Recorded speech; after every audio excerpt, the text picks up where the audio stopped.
এবং তার স্ত্রী শ্রীমতী মিত্রা ঘোষকে।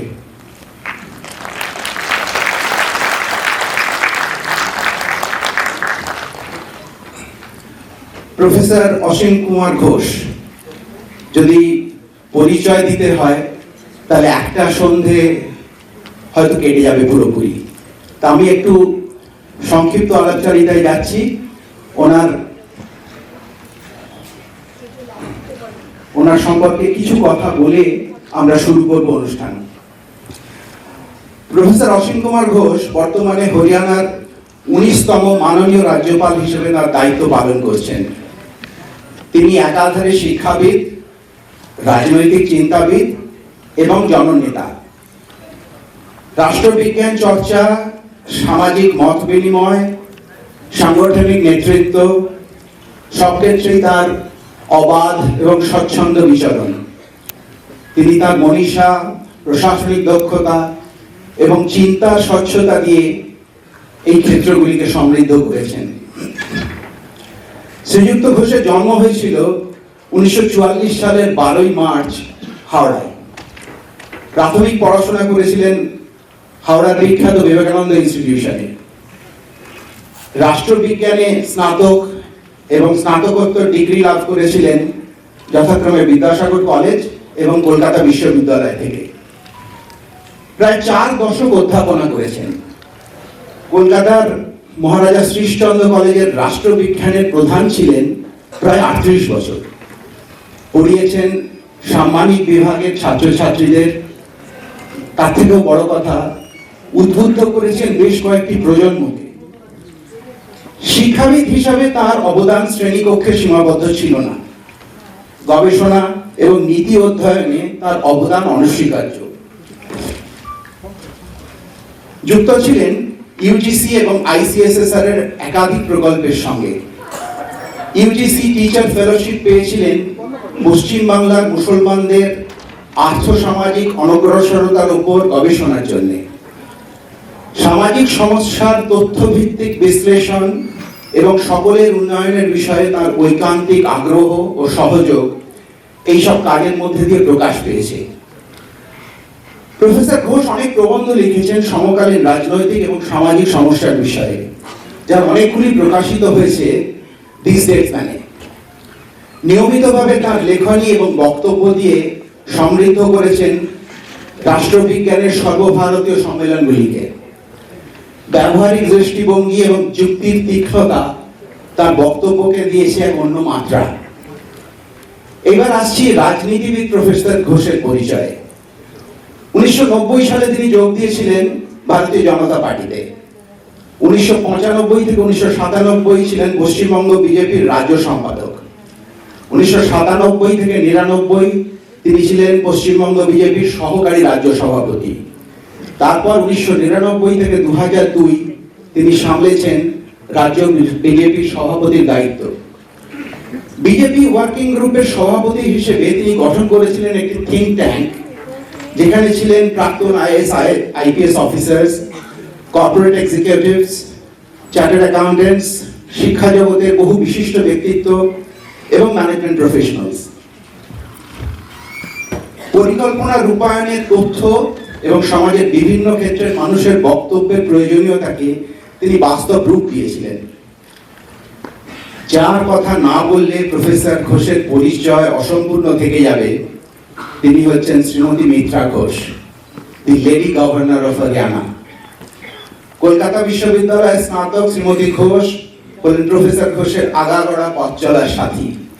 আমাদের পরম সৌভাগ্য যে ওনাকেও আমরা আজ আমাদের মধ্যে পেয়েছি।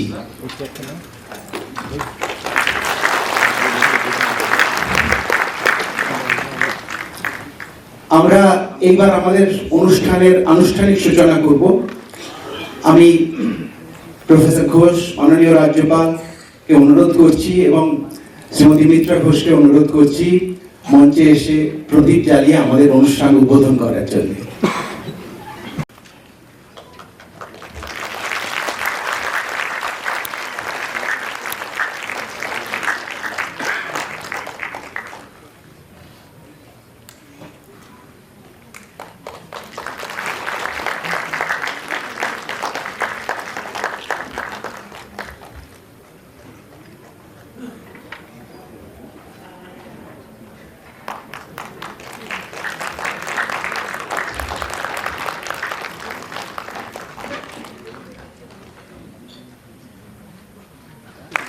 রাজ্যপালের হাতে পুষ্পস্তবক তুলে দিচ্ছেন সংস্থার সভাপতি Shri Malay Nandi.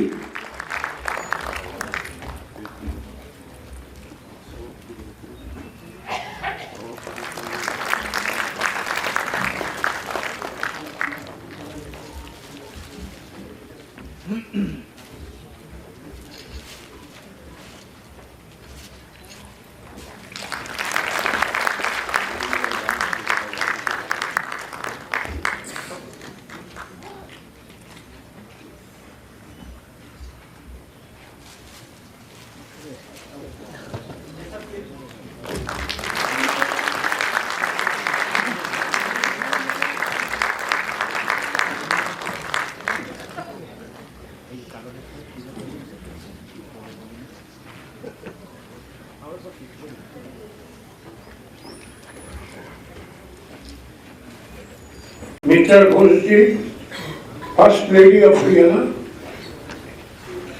Sri Maloy Nandi ji, President, Bongiya Parishad,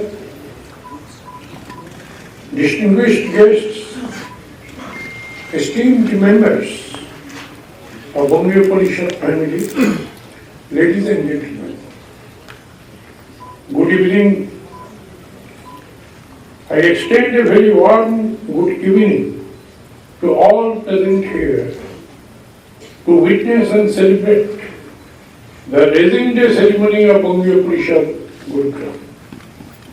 It is indeed a privilege to be among you and to share in this collective commitment to the greater good. Such gatherings reaffirm our shared responsibility to build a compassionate society where the well-being of every individual, irrespective of caste, religion or region, is protected and promoted. I am deeply delighted to learn that Bongiya Parishad Gurugram as a vibrant community-based organization has been rendering remarkable service since its inception. Over the past 2 decades, it has made a meaningful and lasting contribution to the social and cultural fabric of Gurugram.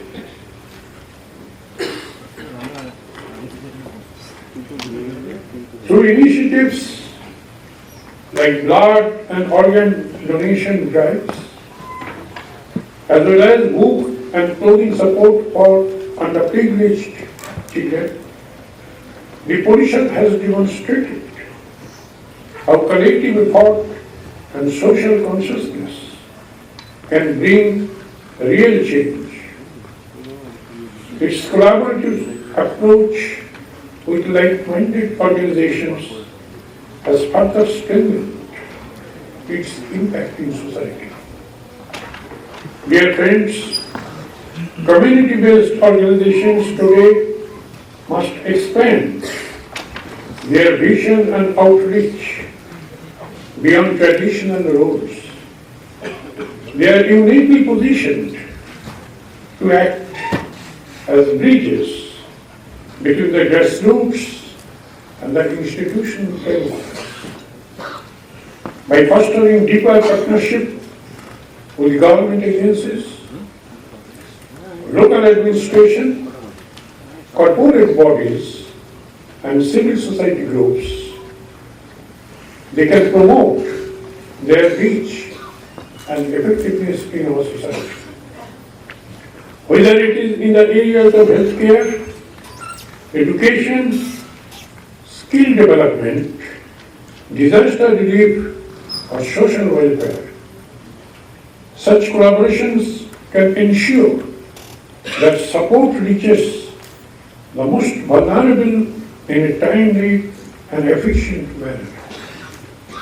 Let us work towards creating a robust ecosystem where community organizations are empowered, supported and integrated into broader development initiatives. Together through coordination, compassion and commitment, we can ensure that no one is left behind and that the true spirit of inclusive growth is realized. I congratulate the Parishad on its remarkable journey and wish and pray that Bombay Parishad Gurugram continues to grow as a beacon of unity, inclusion and social responsibility. Thank you. Jai Hind.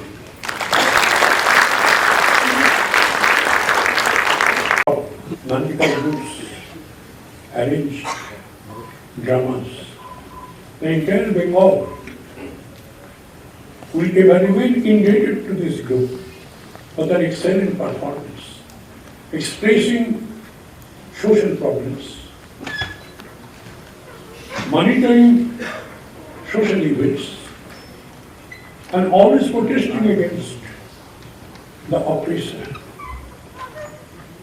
Bombay Parishad has been rendering remarkable service in this part of Haryana, and I, as the governor of Haryana, donate 5 lakh rupees for its further improvement in social life.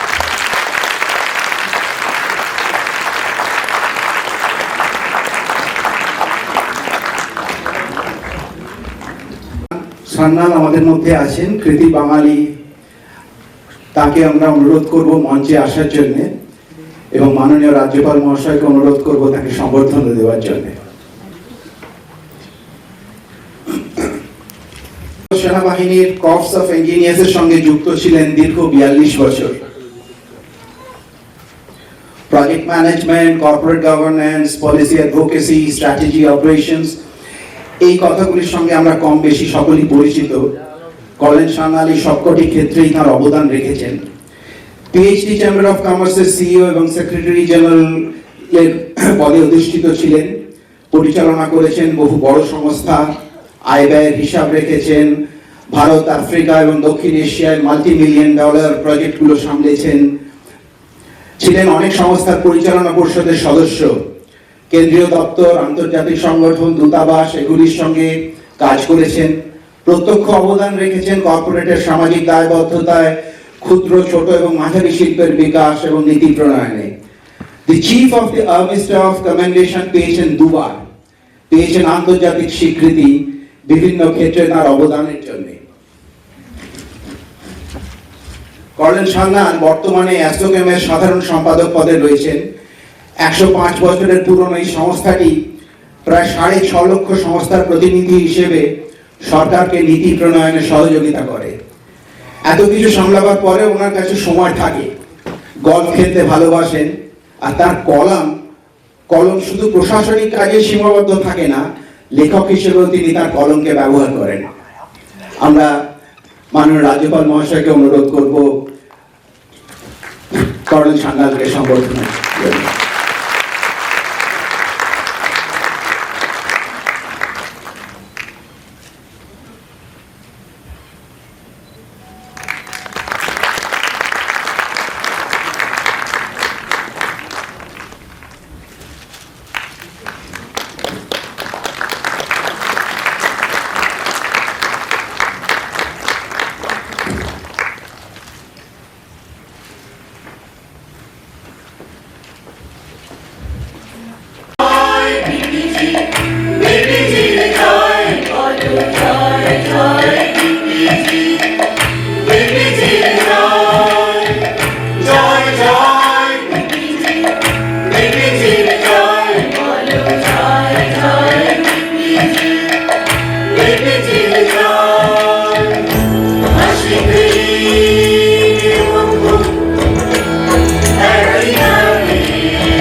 তারা যেতে পারেন, ওদের দোকান রয়েছে গোলসুকে। এবং সব শেষে আমাদের কৃতজ্ঞতা জানাই থালি বয়েস, বাঙালি রান্না আমাদের কাছে নিয়ে আসার জন্য। নান্দিকার সম্পর্কে সবাই জানেন কম বেশি, একটু পরিচয় করিয়ে দিন নান্দিকারের সঙ্গে যারা হয়তো অতটা পরিচিত নন। নান্দিকার 65 বছরের একটি নাট্য প্রতিষ্ঠান। 1960 সালে জন্মগ্রহণ করার পর থেকে এখনো পর্যন্ত এই প্রতিষ্ঠান ভারতের জাতীয় নাট্য আন্দোলনের অগ্রভাগে রয়েছে। সময়টা যদি খেয়াল করেন 1960, সত্যজিৎ রায়, মৃণাল সেন, ঋত্বিক ঘটক চলচ্চিত্র জগৎ আলো করে রয়েছেন। সাহিত্যের জগতে কবি সুভাষ মুখোপাধ্যায়, সমরেশ বসু, সমরেশ মজুমদার, তারাশঙ্কর বন্দ্যোপাধ্যায় সবাই রয়েছেন, শঙ্খ ঘোষ। এরকম একটা সময় এই নাটকের কথা ধরি, তাবড় তাবড় ব্যক্তিত্ব। গানের জগতে তখনও শচীন দেববর্মন রয়েছেন, দেবব্রত বিশ্বাস, হেমন্ত মুখোপাধ্যায়। এইরকম একটা সময়ে একটি খুব লম্বা ছেলে, যার এই নাট্য জগতের যে কোনো প্রথাগত শিক্ষা ছিল না বললেই চলে, তিনি আইপিডিএ থেকে বেরিয়ে একটা সংস্থা তৈরি করলেন। সেই ভদ্রলোকের নাম হচ্ছে, আমরা অনেকেই জানি, শ্রী অজিতেশ বন্দ্যোপাধ্যায়, এই সংস্থার প্রতিষ্ঠাতা। সঙ্গে আরো কয়েকজন ছিলেন, কিন্তু মূল উদ্যোগ এসেছিল অজিতেশ বন্দ্যোপাধ্যায়ের কাছ থেকে। যাই হোক, প্রায় 150টি নাটক আজ অব্দি নান্দিকা প্রযোজনা করেছেন এবং করে চলেছেন তারা। প্রায় 20,000 বার এই নাটকগুলি পরিবেশিত হয়েছে। বেশ কয়েকটি প্রযোজনা, যেমন নাট্যকারের সন্ধানে 6টি চরিত্র, ফুটবল, আন্তিগণে, মাধবী, পাঞ্চজন্য, এগুলো 300 রাতেরও বেশি সময় ধরে পরিবেশিত হয়েছে। একটু যদি ভেবে দেখেন, 300 রাত মানে প্রায় 1 বছর। জাতীয় পুরস্কারে সম্মানিত হয়েছেন শ্রী অজিতেশ বন্দ্যোপাধ্যায়, শ্রী রুদ্রপ্রসাদ সেনগুপ্ত, শ্রীমতী স্বাতিলেখা সেনগুপ্ত, শ্রী দেবশঙ্কর হালদার, শ্রীমতী সোহিনী সেনগুপ্ত। নাট্য নির্মাণের পাশাপাশি নান্দিকার সমাজের বিভিন্ন ক্ষেত্রে বিবিধ সাংস্কৃতিক কর্মের সঙ্গে যুক্ত রয়েছে। 1984 সাল থেকে 42টি নিরবচ্ছিন্ন জাতীয় নাট্য উৎসবের আয়োজন, নিজস্ব শিশু বিভাগ এবং যুব প্রশিক্ষণ, স্কুল, কলেজ, বিশ্ববিদ্যালয়ের ছাত্র এবং শিক্ষকদের সঙ্গে কর্মশালা, বস্তি, ফুটপাতবাসী এবং দৃষ্টিহীন শিশুদের সঙ্গে নাট্য নির্মাণ, কর্পোরেট যৌনকর্মী এবং সংশোধনাগারের বন্দীদের সঙ্গে কর্মশালা এবং নাট্য নির্মাণ।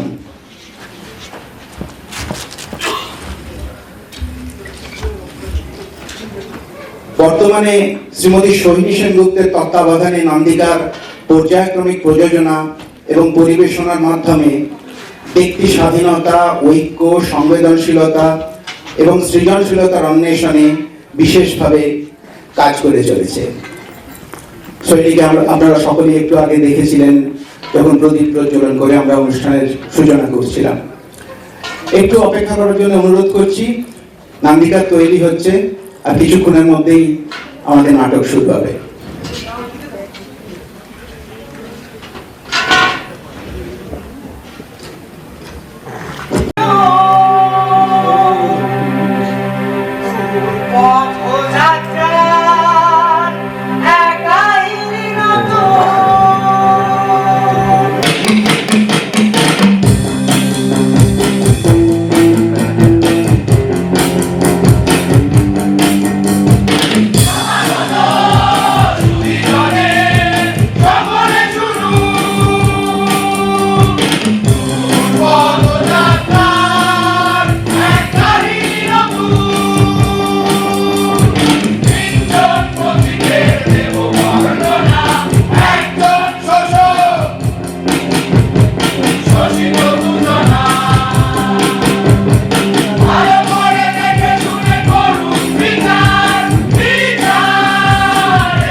বিশ্বাস নেই অত এমন কি জরুরি শাসন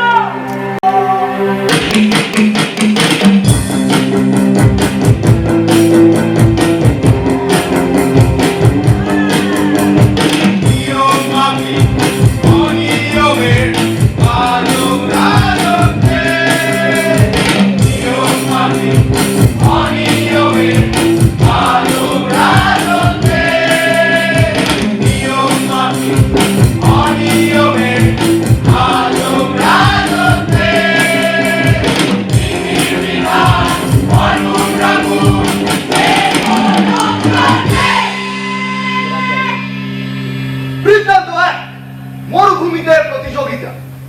অলস গাধা সব। তাড়াতাড়ি চলতে পারছো না? এ গাড়ি জলদি চলো, আর দুদিনের মধ্যে আমাদের হাম স্টেশনে পৌঁছতে হবে। চলো চলো চলো চলো চলো। চলো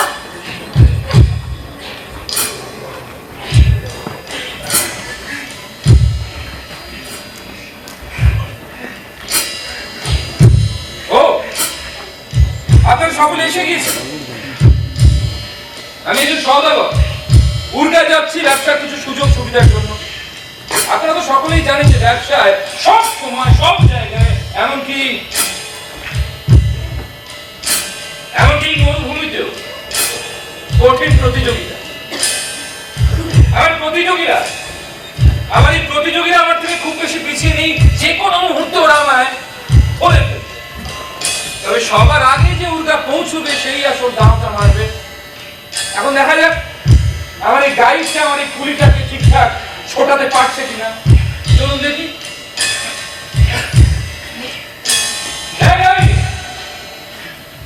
কি ব্যাপার, তুমি কুলিটাকে জোরে না ছুটিয়ে আস্তে আস্তে হাঁটিয়ে নিয়ে যাচ্ছ কেন? আচ্ছা, তোমার কি মনে হয় এই মরুভূমিতে কাঠের কড়ি খরচা করে ঘুরতে আসার জন্য আমরা এখানে এসেছি? হ্যাঁ শোনো, আরেকবার ভালো করে তোমায় বুঝিয়ে দিচ্ছি। হ্যাঁ, এই লোকটাকে ভালো করে ছোটাও, তা না বলে আমি তোমাকে বরখাস্ত করবো। জলদি চলো জলদি চলো জলদি চলো জলদি চলো জলদি চলো। তোমার আদেশ করে ধরো না। আচ্ছা, আপনারা আপনারা সাক্ষী, এই লোকটাকে দিয়ে কোনোদিনও ভালো গাইডের কাজ করানো যাবে কি? যাবে? কি হলো বলুন। আচ্ছা আপনারা, হ্যাঁ যাবেন, আমিও তাই বলছিলাম। এই কি তোমরা বল যাবে? যাবে না, যাবে না, সবাই যাবে না বলছে। মত পরিবর্তন করে নিন, যাবে না। এখানে নিয়ে বড় জোর ওই খুলি টুলির কাজ করানো যেতে পারে, তাই না? আমার কি উচিত ছিল জানেন? আপনাদেরকে আমি বলছি, আমার উচিত ছিল একজন শক্তিশালী গাইড চুজ করা। এই ধরুন আপনাদের মধ্যে কেউ নেই, তাহলে এদের মধ্যে এই তোমার মতো।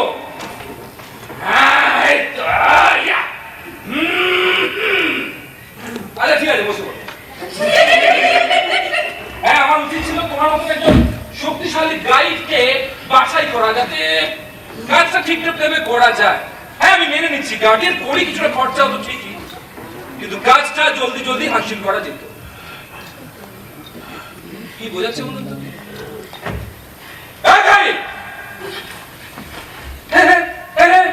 কি করছো তুমি? হ্যাঁ, এই শোনো, তোমাদেরকে না আমি হারে হারে চিনি, জানো? এই যে ভালো মানুষের মতো মুক্তি করে এমন ভান করছো, আমি কিচ্ছু বুঝতে পারো না, কিন্তু প্রয়োজনে তোমরাই ডাল কুত্তার মতো নিষ্ঠুর এবং নৃশংস হতে পারো। এই ওকে জোরে মারো, তা না হলে তোমাকে আমি বরখাস্ত তো করবোই, এবং উল্টার এমপ্লয়মেন্ট অফিসে তোমার নামে একটা কমপ্লেন ছুটে দেবো। মারো, তুমি ওকে মারো, কিন্তু পুরো তাকত দিয়ে মেরো না, যাতে করে আমি শেষ পর্যন্ত ওরকা পৌঁছাতেই না পারি। আমাকে মারো মারো।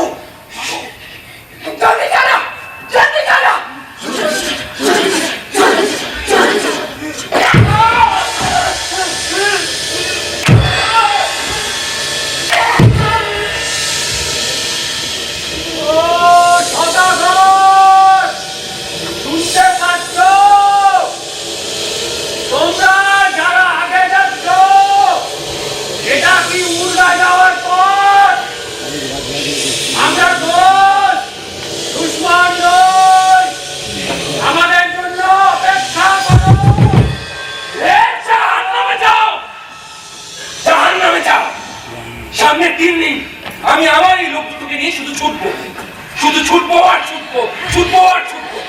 প্রথম দুদিন শুধু খিস্তি, আর তৃতীয় দিনে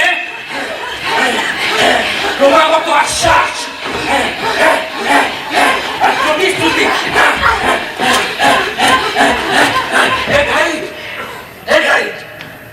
অনেক কুড়িটাকে বলো যে কাল কিন্তু সারা রাত আমরা ছুটবো, তবেই তো তৃতীয় দিনে আমরা পৌঁছবো হান স্টেশনে।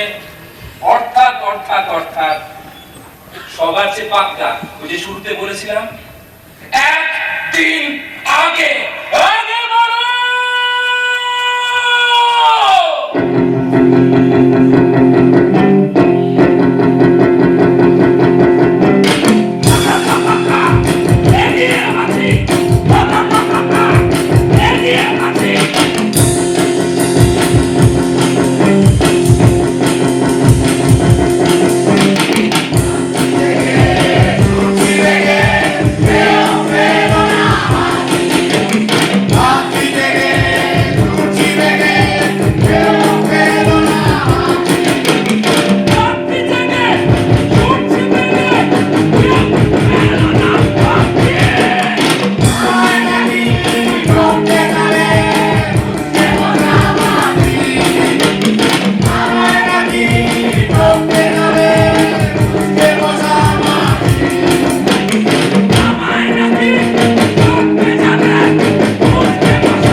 শেষ।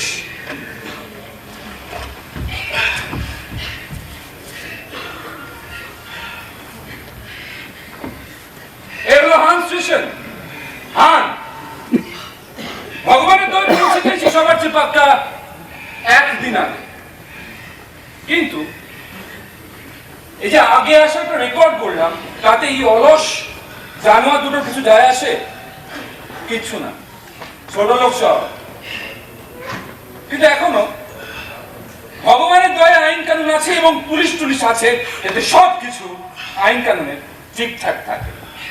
সব ঠিকঠাক আছে তো? মানে রাস্তায় কোনো গোলমাল হয়নি তো?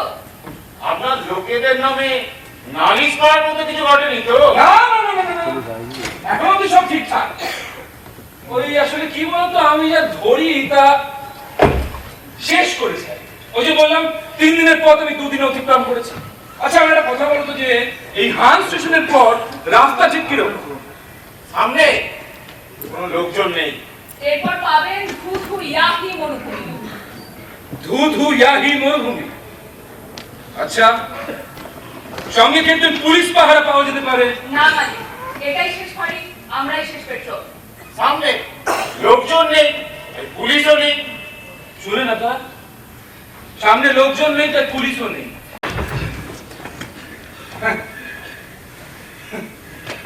খিদে পেয়েছে নাকি? হ্যাঁ আমি জানতাম। আমি তোমাদের শরীর স্বাস্থ্যের বিষয়ে সব সময় খাবার একটু খাবার অশেষ ধন্যবাদ। একটা কাজ করো, এই রুটিটা তোমরা দুজনে মিলে ভাগ করে খেয়ে নাও। আর শোনো, আজ রাতটা বিশ্রাম। সরাইওয়ালা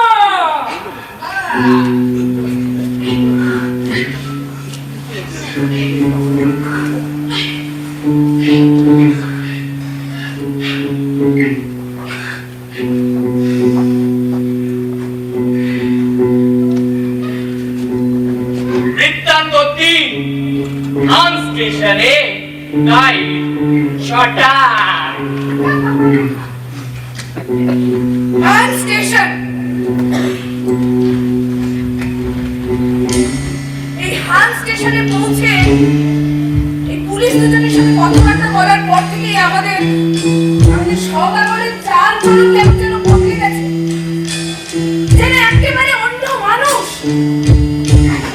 আমাদের সাথে কথা বলার ধরনটাই পাল্টে গেছে, প্রায় প্রায় বন্ধুর মতো। না না না না না না, অবশ্যই অবশ্যই ওদের মিষ্টি কথা বলিয়ে আমাদেরকে আরো জোরে ছুটিয়ে নিতে চাইছে তা কিন্তু নয়। আচ্ছা, তাহলে তাহলে ও আমাদেরকে একদিন ছুটি দিল কেন? ও নিশ্চয়ই আমাদের বিরুদ্ধে কোনো মতলব আছে। আমি আমি নিশ্চিত জানো, ও তোমার আর আমার বিরুদ্ধে মতলব আছে। খুব মুশকিল হলো এই তুমি আর আমি যদি ওর কথা না শুনি, ওর কথা মতো তালে তাল না দিই, তাহলে ও হয় আমাদের রোজের পয়সা কাটবে, নয় এই মরুভূমির মাঝখান থেকে আমাদেরকে ছাঁটাই করে দেবে, নয়তো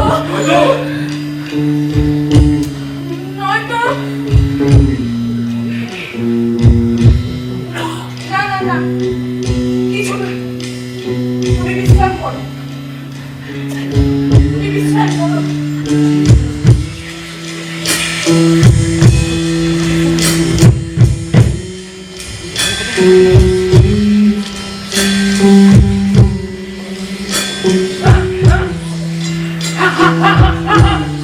Thank you.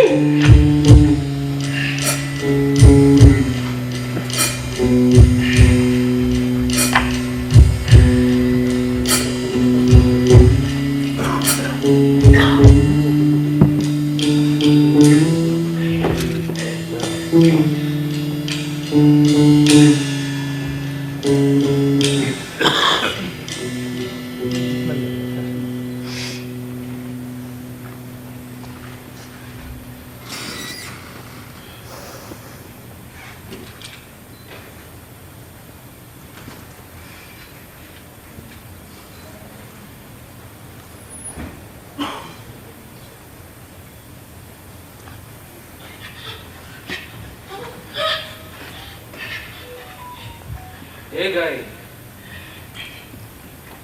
একটু মদ খাবে নাকি আমার সঙ্গে? হ্যাঁ, খাবে না? বেশ, আচ্ছা, আমরা আমরা দুজন তো একসঙ্গে একটু বসলেও পারি না? হ্যাঁ, আসলে কি জানো, এরকম একটা পরিবেশে দুটো মানুষের কাছাকাছি আসে, তাদের মধ্যে একটা বন্ধুত্ব হয়। তবে তুমি যদি একান্ত বসতে না দাও, তবে তুমি দাঁড়িয়ে থাকো। আমি বললাম আর তুমি বসে বললে তা কি হয়? তোমাদের নিজেদের তো একটা মতামত আছে নাকি? এই যেমন ধরো, আমি সচরাচর তোমার মতো কারোর সাথে বসি না, আর তুমি সচরাচর ওই ওই ওই ওই কুড়িটার মতো কারোর সাথে বসো না। আসলে ভালো করে যদি ভেবে দেখি, আমরা এই গোটা দুনিয়াটাই তো দাঁড়িয়ে আছে এই ছোট ছোট ছোট ছোট ছোট ছোট পাড়াগুলোর উপর, তাই না? তাই তুমি যদি একান্ত বসতে না চাও, তবে তুমি দাঁড়িয়ে থাকো। আমি বললাম আর তুমি বসে বললে, তা তো হয় না। ঠিকই তো বলেছো তুমি। যাও যাও যাও যাও। এই শোনো, শুনেছি যে এই মরুভূমিতে ছোট ছোট জলের গর্ত খুব বেশি নেই, তাই না? এই কথাটা মাথায় রেখো, যাও।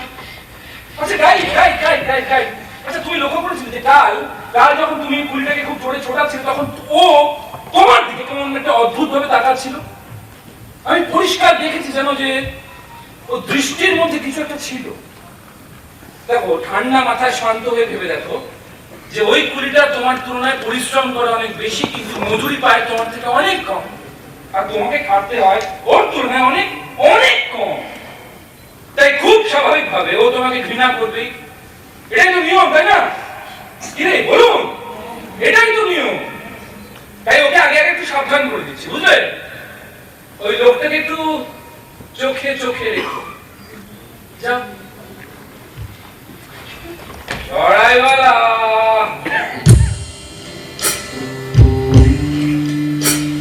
সবসময় বলে যে মাটি ঘুরে তেল বার করতে পারলে নাকি এখানে রেল লাইন বসবে আর চারপাশের খুব উন্নতি হবে।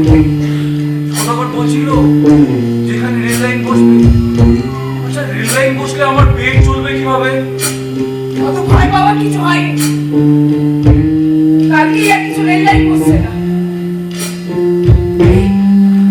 এই শোনো, আমি শুনেছি ওরা যখন তেলের খোঁজ পায় ওরা তখন সেই খবরটাকে চাপা দিয়ে দেয় আর সেখান থেকে মোটা টাকা আদায় করে নেয়। এই আমাদের এই সওদাগর ও কিন্তু তেলের সন্ধানে যাচ্ছে না। কেন যাচ্ছে জানো? ও যাচ্ছে এই তেলের খোঁজটা পেয়ে সেটাকে চাপা দিয়ে সেখান থেকে মোটা টাকা আদায়ের ধান্দায়। আমি তো কিছুই বুঝলাম না। কেউই কিছু বোঝে না এসব। সামনে মরুভূমিতে চলাটা আরো কঠিন, শেষ পর্যন্ত দম থাকলে বাঁচি। না না না, দেখো দেখো তুমি ঠিক পারবে। আচ্ছা আচ্ছা, এই পথে কি ডাকাত আছে? এই প্রথম দিনটায় খুব হুঁশিয়ার থাকতে হয়। স্টেশনের কাছটায় গুন্ডা ছিনতাই ডাকাত সব ওত পেতে বসে থাকে। তারপর সামনে নীল নদী। এই নীল নদী একবার পেরিয়ে যেতে পারলেই ব্যাস, আর কোনো ভয় নেই। তখন তখন শুধু জলের গর্তগুলো ধার ঘেঁষে ঘেঁষে এগোতে হয়। বাবা, এই এত পথ তুমি চেনো? হ্যাঁ, এই এত পথ আমি চিনি। আচ্ছা, এই নীল নদী পার হওয়া কি খুব শক্ত? না না না না, বছরের এই সময়টাই শক্ত কিছু নয়, কিন্তু নদীতে যদি খুব বান আসে তখন ভয়ঙ্কর স্রোত হয় নদীটাতে। তখন পার হওয়া কিন্তু বেশ ঝুঁকির কাজ। শুনলেন আপনারা? এই গাইডটাই কুড়িটার সাথে আড্ডা জমাতে পারে, প্রাণ খুলে কথা বলতে পারে। আচ্ছা, নদীতে বান এলে তখন কি করো? কখনো কখনো নিরাপদে পার হওয়ার জন্য হপ্তাখানেক অপেক্ষা করতে হয়। শুনলেন? শুনলেন কি বললো? এই গাইডটাই কুড়িটাকে ঝুঁকি না নেওয়ার পরামর্শ দিচ্ছে। তার মানে এর কথা মতো চললে এই কুড়িটার নিয়ম কানুন কিছু মানে একেবারে লাগাম ছাড়া হয়ে যাবে। প্রয়োজনে আমার বিপক্ষে কথা বলতে পারে, কিন্তু সেটা তো বলতে দেওয়া যাবে না, তাই না? ঠিক। সেক্ষেত্রে আমাকে কিছু একটা করতে হবে, আমাকে একটা সিদ্ধান্ত নিতে হবে। কি করা যায় বলুন? কি করা যায়? মানে এটা তো মেনে নেওয়া যায় না, তাই না? আচ্ছা তোমরা বলতে পারো কি করা যেতে পারে? দেখো আমার না এই প্রথম থেকে গাইডটাকে একেবারে সুবিধা নেই। আমি একটা কাজ করতে পারি। এই আমি ওকে বরখাস্ত করতে পারি না? হ্যাঁ, তাহলে আমি সেই কাজটাই করি। আমি এই গাইডটাকে বরখাস্ত করবো, ঠিক আছে? দেখো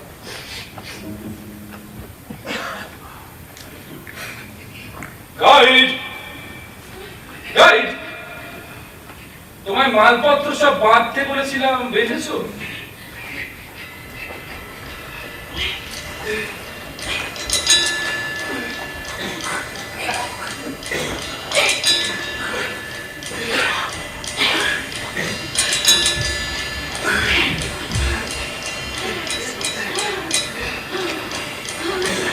দেখি তো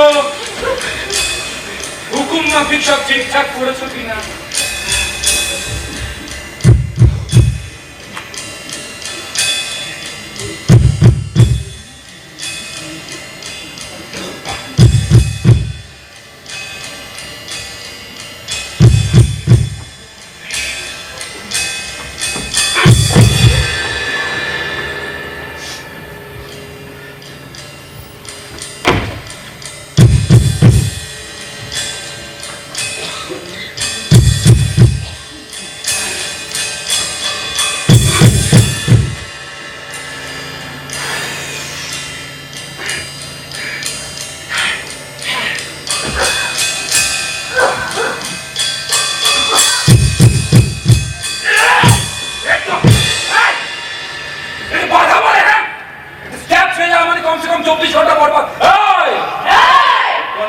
কি আজ রাতে যাতে সফর বন্ধ থাকুক? সফর বন্ধ হোক, আমি কেন চাইবো? এত ধরে না কিন্তু তুই স্ট্যাপটা ছিড়তই না। এই সাহস হলো কি করে তোমার আমার আমার মুখে মুখে কথা বলার? এই চোখের দিকে তাকাও, আমার চোখের দিকে তাকিয়ে বলো স্ট্যাপটা ছিঁড়েছে না ছেড়ে? আসলে কি জানো তো, ওই যে বলছিলাম না তোমাকে, গাইড হওয়ার কোনো এলেন তোমার নেই। তোমার দিয়ে বড় জোর ওই কুড়ি টুলির কাজ করানো যেতে পারে।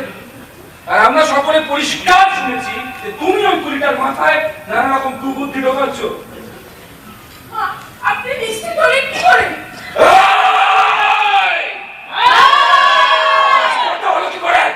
মুখে মুখে কথা বলার না না, আমি রাগ করছি না। আমি কি করতে পারি তুমি জানো? জানো বলি, আমি তোমাকে বরখাস্ত করলাম। আপনি পারেন না, আপনি আমাকে মরুভূমির রাস্তা থেকে বরখাস্ত করতে পারেন না। 100 বার পারি। উর্গার এমপ্লয়মেন্ট অফিসে যদি তোমার নামে কমপ্লেন না করি, সেটা তোমার বাপের ভাগ দিয়ে জানো।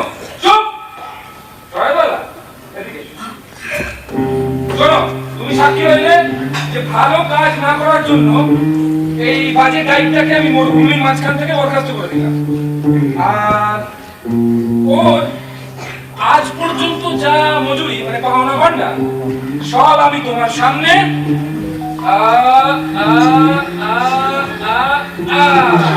মিটিয়ে দিলাম, বুঝলে?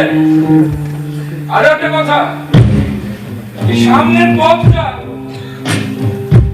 আমি ওই কুড়িটাকে নিয়ে রওনা হলাম। সরাই বড় তোমার সাথে বসে কথা বলাটাই আমার মনটা ভুল হয়ে গেছে। খুব হারামজাদা লোক ওটা। শোনো, খুব সাবধানে থেকো।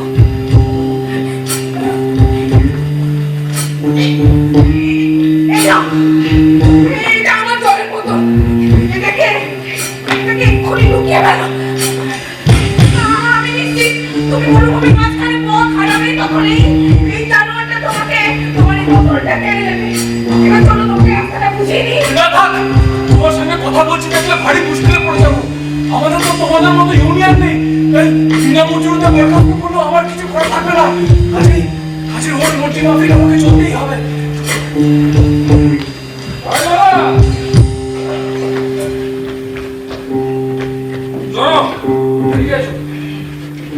কাল কিছু লোক এখানে এসে পৌঁছবে, তাদেরকে এই চিঠিটা দিয়ে দিও আর বলো যে সামনের পথটা আমি এই জানোয়ারটাকে মানে এই গুলিটাকে নিয়ে রওনা হলাম, ঠিক আছে? কিন্তু ও তো গাইড নয়, ওই পথ চিনিয়ে নিয়ে যেতে পারবে তো? বাবা মহাজ জানালো, এতক্ষণ কিছু না বোঝার ভান করছি। ও আচ্ছা, বুঝতে পেরেছি, তুমি এরকম একটা বিষয় সাক্ষী থাকতে চাও না, তাই তো? আচ্ছা ঠিক আছে, দাঁড়াও, আমি একটা ব্যবস্থা করি।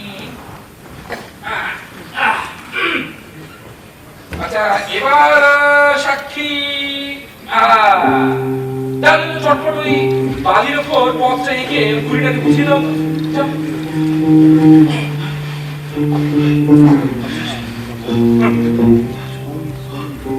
আমি পরিষ্কার বুঝতে পারছি,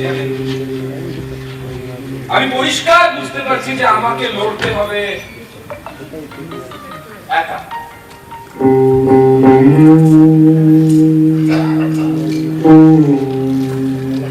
শক্ত মানুষ লড়ে, দুবলা মানুষ মরে।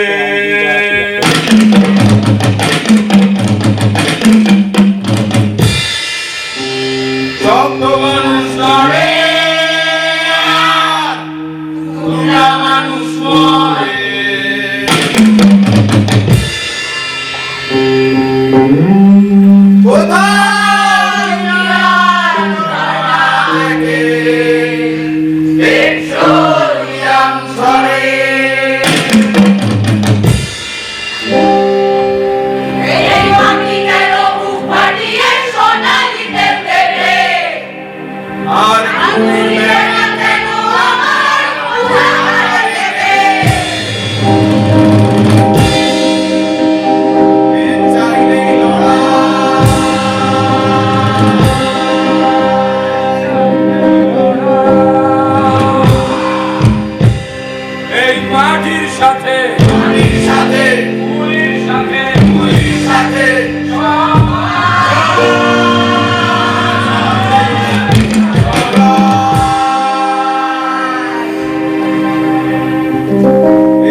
হয় কথা বার্তা।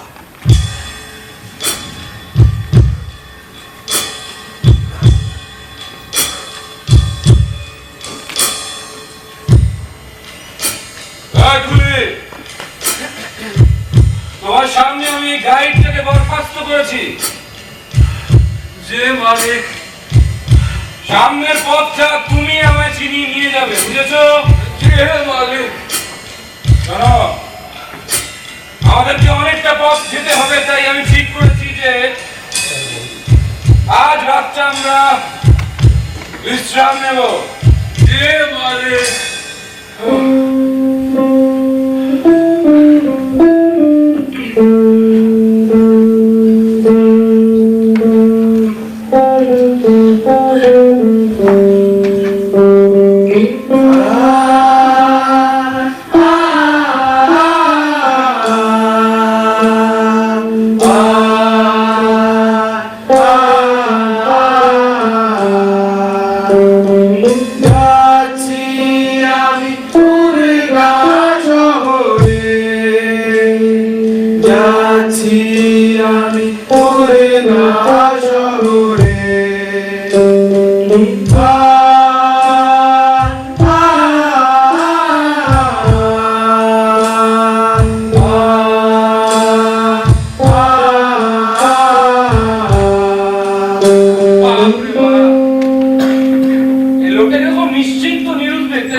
সামনে ডাকাতের ভয়, স্টেশনের চারপাশে চোর জোচ্চোর ছিনতাই করেছে। এই লোকটাকে দেখুন কেমন নিশ্চিন্তে গান গাইছে।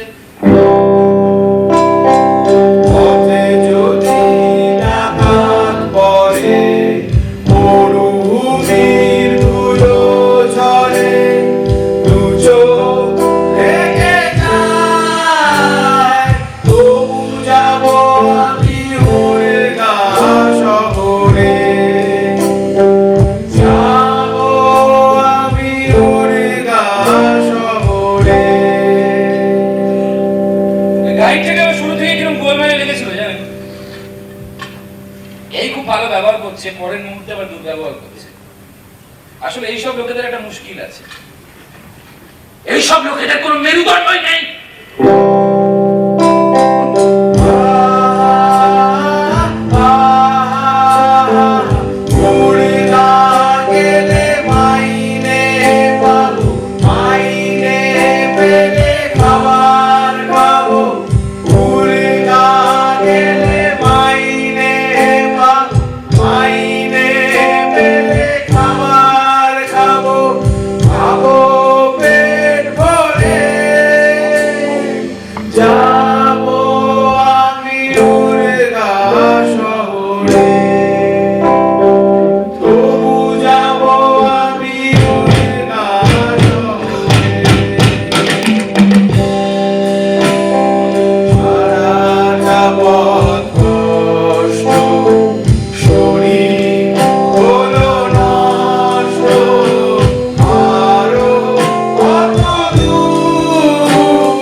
বলছি না যে পথে ডাকাত আছে, মানে যদি কিছু চুরি হয়। ও ঠিক ঠিক ঠিক ঠিক ঠিক, যদি কিছু চুরি হয়, যা লোকসান হওয়া সেটা আমার হবে। এই জানোয়ারটা কি যায় আসে, তাই না?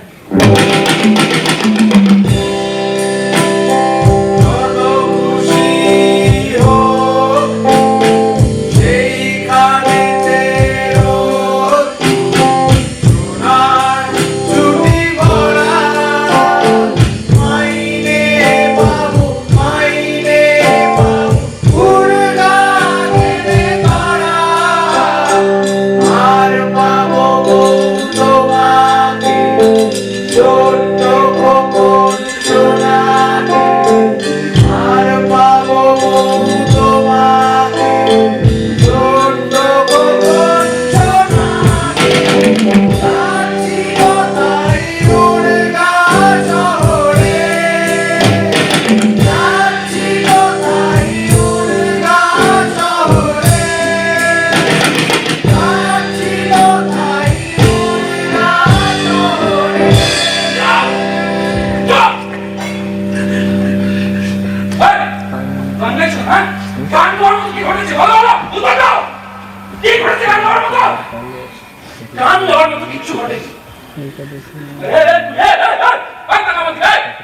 কত গান না এটা, যেন ডাকাতদের ডেকে ডেকে নোটিশ দেওয়া, ও গো, আমরা এখানে আছি গো, আমাদের লুটপাট করে নিয়ে যাবো, গান হচ্ছে।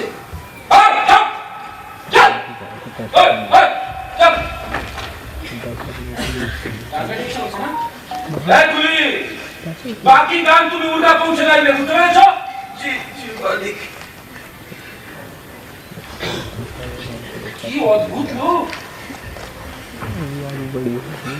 শুরু থেকে কত খারাপ কথা বললাম তারা শুনলেন, তারপর কোনো কথা বলছেন, যাই বলি না কেন বলছে জি মালিক, জি মালিক। এই লোকগুলো কি মুশকিল জানেন তো, এই লোকগুলো না কখনো কোনো কথা বলে, এও কি ভাবছে আপনি বুঝতেই পারবেন না। চাকর বেটা কাজ করতে চাইছে না, সেটাই সেটাই ভালো হবে আরো। মরলে মরে যাক, হবে না খেতে দিতে। একাই খাও আবারও, সেটাই সেটাই ভালো হবে আরো। সুখীরা সুখে থাক, দুঃখী দুঃখে অন্ধ পারে না গো আলো। আহা কি ভালো, খুব ভালো, আহা কি ভালো,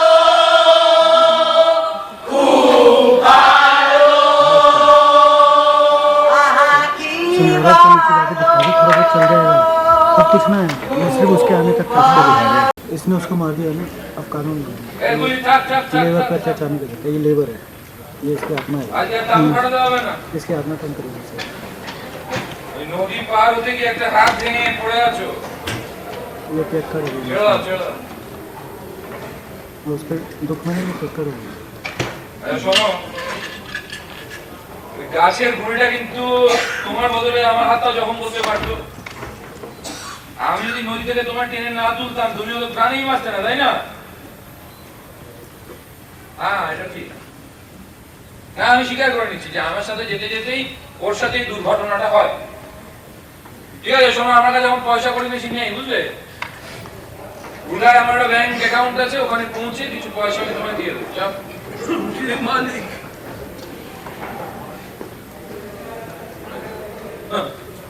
কি বলো শুনলে? জি মালিক, জি মালিক। এই লোকগুলোর কি জীবনে অসুবিধা জানেন?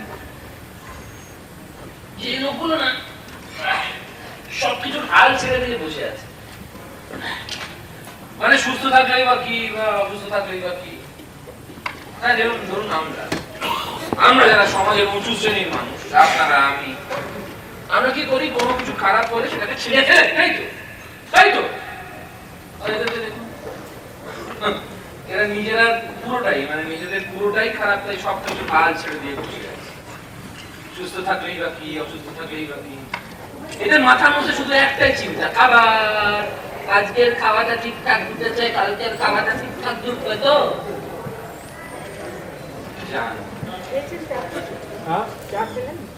দেখুন একটা কথা আমি মনে প্রাণে বিশ্বাস করি, যে জিততে গেলে লড়াই করতে হয়, লড়াই করতে গেলে ত্বক থাকা চাই, ত্বক। তাকাতের দরকার, বুঝতে পারেন? কি করছিলে তুমি? তুমি আমার কথা শুনছিলে নাকি? এই শোনো শোনায়, আমার দিকে দেখাও, চোখের দিকে দেখাও আমার। আমি চাই যখন কেউ আমার সাথে কথা বলবে, আমার চোখের দিকে তাকিয়ে বলবে। কি করছিলে তুমি? তুমি যাও যাও যাও। না না না, তুমি আজকে বাইরে শোবে না, আজকে আমি, তুমি যাবো ভিতরে শোবে। যাও যাও যাও।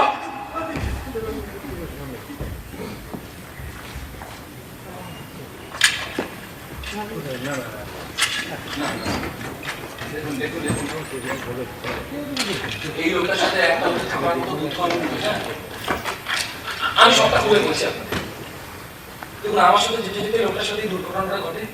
হ্যাঁ সম্ভবত আমার ভালোর জন্য যখন ও বালির উপর পায়ের ছাপগুলো মুছছিল, তখন ওকে ওকে ওকে আমি অবিশ্বাস করেছি। কি আপনাদের সামনেই তো করেছি। ওই গাড়িটা ওর সাথে ভালো ব্যবহার করছিল বলে আমি গাড়িটাকে বরখাস্ত করে দিয়েছি।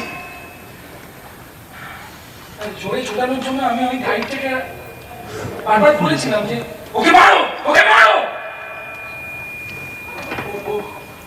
ওর মাথায় আমি পিস্তল ঠেকিয়েছিলাম ও যখন বলেছিল যে ও সাঁতার কাটতে পারে না, আমার নিজের জন্য। এরকম একটা লোকের সাথে তো এক তাবুতে আমি থাকতে পারবো না। এবার আমার ভয় করছে, জানেন তো, সত্যি বলছি আমার ভয় করছে। কিন্তু কিন্তু কি করবো বলুন তো? দেখুন, আপনারা তো বুদ্ধিমান মানুষ, আপনারা তো বুদ্ধিমান মানুষ, আপনারাই বলুন আমার কি করা উচিত। আমার কারণ তাবুর বাইরে সারা রাত শুলে তো আমার শরীর খারাপ হয়ে যাবে। কিন্তু ঘুম, জানেন, ঘুম একটা মানুষের দুর্বলতা। ঘুমের মধ্যে একজন শক্তিশালী মানুষ আর একজন দুর্বল মানুষের কোনো পার্থক্য নেই।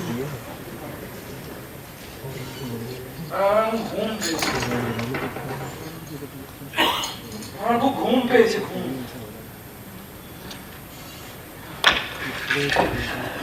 আমি একটা কাজ করতে পারি, যদি আপনারা আমার সাহায্য করেন তাহলে আমি কিছুক্ষণ বিশ্রাম নিয়ে নিই। হ্যাঁ, শুধু আপনাদেরকে বলছি, যদি কুড়িটা আমার ধারে কাছেও আসে না, আমাকে ডেকে একটু তুলে দেবেন। হ্যাঁ, দয়া করে আমাকে ডেকে তুলে দেবেন, আমি চুপ করে রাখতে পারছি না। আমি একটু বিশ্রাম নিলাম, বিশ্রাম বিশ্রাম।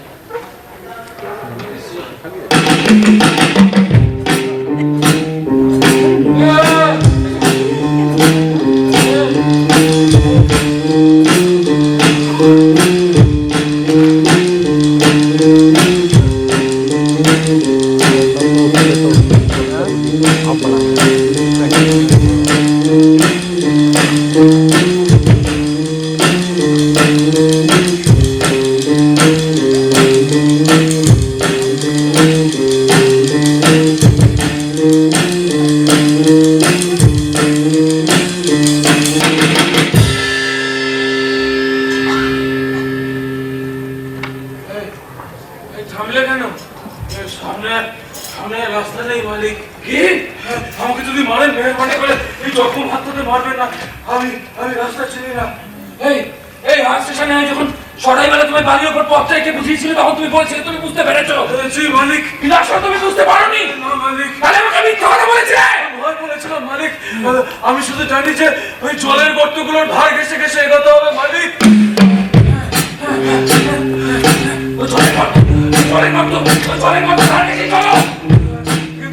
কিন্তু জলের গর্তগুলো কোথায় আমি জানি না মালিক।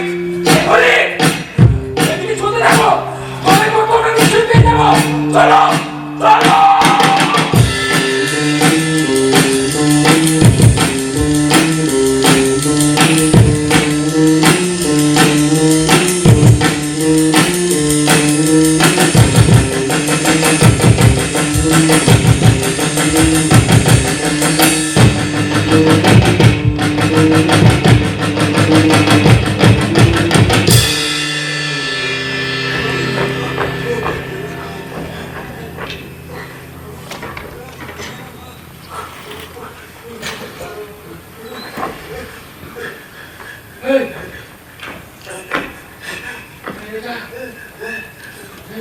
এটা তো উত্তরের পথ নয়।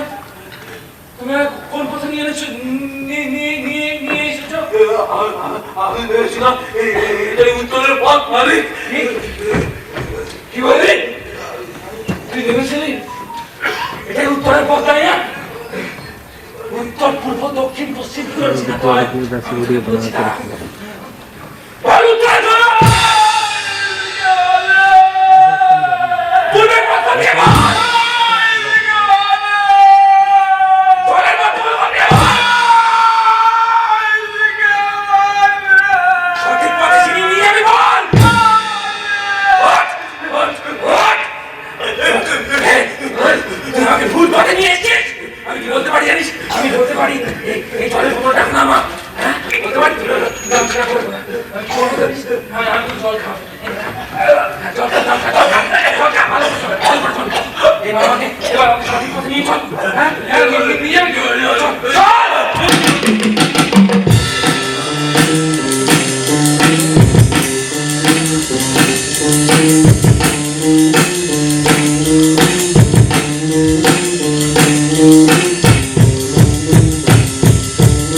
জল পড়ে আছে,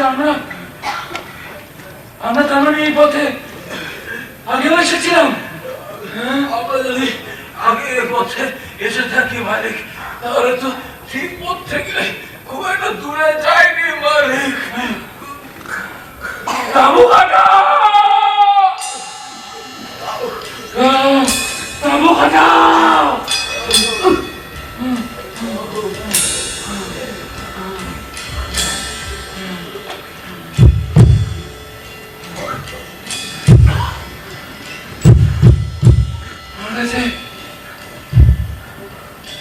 জল আর এতটুকু নেই জানেন,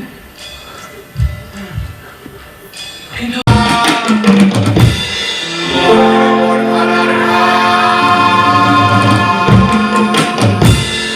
যে পড়েছে তার দোষ, কেউ করুণায় আফসোস।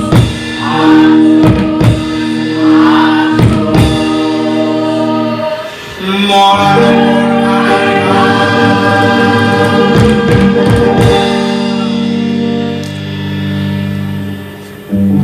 হাকিম সাহেব দিচ্ছে রায়, চুরির পদা ঝকমকায়, চুরিতেই তো ধার ছিল, তবু করেছ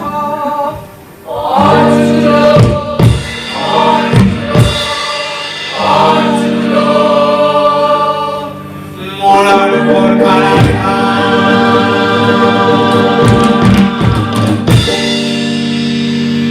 শকুন উড়ছে আকাশে, খিদে দুচোখ আকাশে, আয় রে শকুন কাছে, অনেক খাবার আছে। আদালতে ভাড়ারে, এ যায় খানারে, চোখের মালে নন্দা,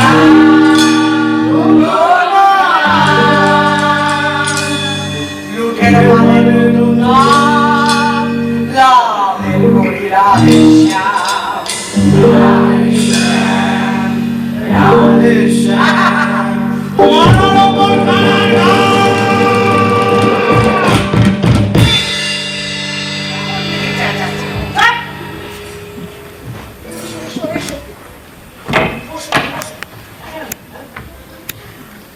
আমি শুনেছি তুমি সওদাগরের শাস্তির দাবি জানিয়েছো, নিজের জন্য ক্ষতিপূরণ চেয়েছো। শোনো, শুনেই আমি তড়ি ঘড়ি ছুটে এসেছি। তোমার স্বামীর কোনো দোষ ছিল না, তার প্রমাণ আমার কাছেই আছে। আমি একটা কথা বলি, ওটা তোমার কাছেই থাকুক। তুমি কি চাইছো? এই কুড়ির বউটা খালি হাতে ফিরে যাক? তুমি কি চাইছো এরা তোমার নামের পাশে কালো ছাপ মেরে দিক? এই এই এই এই, যা কাজ করছিলে যাও সেখানে করো। আপনি এখানে খুব খুব ঘুরু কথা বলছে। আচ্ছা ঠিক আছে, আদালত চালু হচ্ছে না। মৃত ব্যক্তির বিধবা পত্নীকে তার জবানি পেশ করার সুযোগ দেওয়া হলো। বলো। আমার স্বামী হ্যাঁ ইয়াহি মরুভূমির মধ্যে দিয়ে হ্যাঁ এই ভদ্রলোকে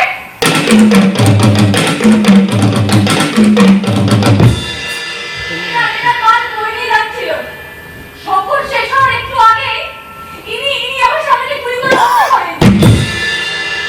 আমি জানি যে আদালত তাকে ফিরিয়ে আনতে পারবে না, কিন্তু তবু আমি চাই আদালত আমার স্বামীর হত্যাকারীকে শাস্তি দিক।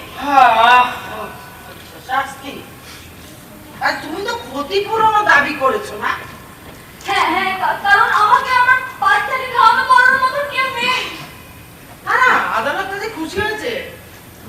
আদালত মনে করে যে সব ক্ষতিপূরণ মানে সব টাকা পয়সার কথা ভাবা খুবই মানবিক। হ্যাঁ আচ্ছা, ওই প্রথম দলটির পিছনে পিছনে আরেকটি দল উর্গার দিকে যাচ্ছিল, আপনি হ্যাঁ, আর এই ছাঁটাই হয়ে যাওয়া গায়ে তুমি পরে গিয়ে দ্বিতীয় দলটিতে যোগ দাও, তাই তো? আচ্ছা, দুর্ঘটনায় সফর বানচাল হয়ে যাওয়ার পর আপনারা গিয়ে এই প্রথম দলটিকে উর্গা যাওয়ার সঠিক পথ থেকে 8 মাইল দূরে দেখতে পান, তাই তো? হ্যাঁ, তাহলে ওখানে পৌঁছে আপনারা কি দেখলেন? হ্যাঁ, এই তো এই সওদাগরের বোতলে জল খানিকটা বাকি ছিল, আর ওর কুলি বালির উপর মরে পড়েছিল।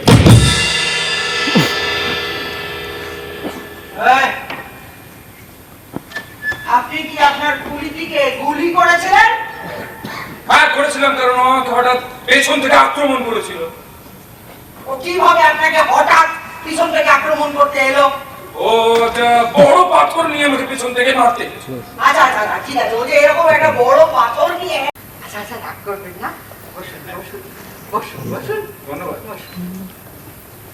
গাইড এখানে এসো, আমার কথা শোনো, এখানে এসো। বাবা তুমি সত্যি সত্যি যা যা জানো আমাকে বলো। হ্যাঁ, হুজুর এই সওদাগর আমাকে হুকুম করেছে জোরে ছোটানোর জন্য, কিন্তু আমি কখনোই এই গুলিটিকে জোরে ছোটাইনি, বরং বরং বরং তার উল্টোটাই ঘটে থাকতে পারে। উল্টোটাই ঘটে থাকতে পারে? মানে উনি তোমাকে সরাসরি কখনো হুকুম করেননি? করেছে, আমি কখনোই জোরে ছোটাইনি।